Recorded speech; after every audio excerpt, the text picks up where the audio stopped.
కేవలం ఒక ముని శాపం వల్లనే శ్రీ మహావిష్ణువు గుర్రపు తలను ధరించాడని తెలుసా? అసలేం జరిగిందంటే, ఒకసారి మహాయుద్ధం అనంతరం విష్ణువు విశ్రాంతి తీసుకుంటూ యోగ నిద్రలో ఉండేవాడు. ఆయన తన ద్వారపాలకులైన జయ మరియు విజయులకు ఎవరూ నన్ను మేల్కొలపవద్దు అని ఆజ్ఞ ఇచ్చాడు.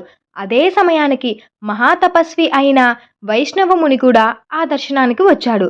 కానీ ద్వారపాలకులు ఆపడంతో ఋషి కోపగించుకొని, మీరు నా దైవ దర్శనాన్ని అడ్డుకుంటున్నారు కాబట్టి మీరు శాపగ్రస్తులు కావాలి. అలాగే విష్ణువు కూడా ఏదో ఒకరోజు తన తలను కోల్పోవాల్సి వస్తుంది అని శపించాడు. తరువాత విష్ణువు నిద్రలేచి ఈ విషయాన్ని తెలుసుకొని ఆ శాపాన్ని ప్రశాంతంగా అంగీకరించాడు. ఎందుకంటే ప్రతి శాపం వెనుక ఒక దైవలీల దాగి ఉంటుంది. కాలక్రమేణా ఒక భయంకరమైన రాక్షసుడు హయగ్రీవుడు పుట్టాడు.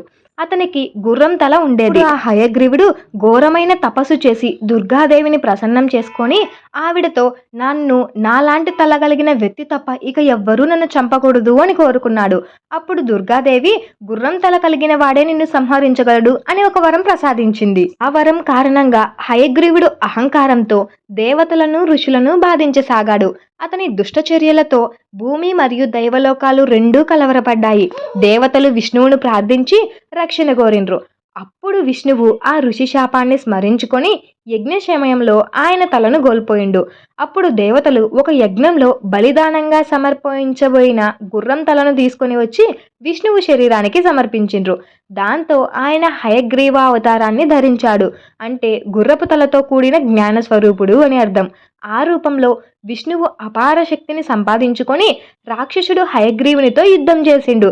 ఘోరమైన యుద్ధం అనంతరం ఆయన దుష్ట హయగ్రీవుడిని సంహరించి ప్రపంచానికి శాంతి, ధర్మం, జ్ఞానాన్ని తిరిగి సంపాదించాడు. ఈ విషయాన్ని మొదటిసారి విని ఉంటే ఈ వీడియోని లైక్ చేసి మన ఛానల్ని సబ్స్క్రైబ్ చేసుకోండి. అలాగే ఓం నమో భగవతే వాసుదేవాయ నమః అని కామెంట్ చేసేయండి.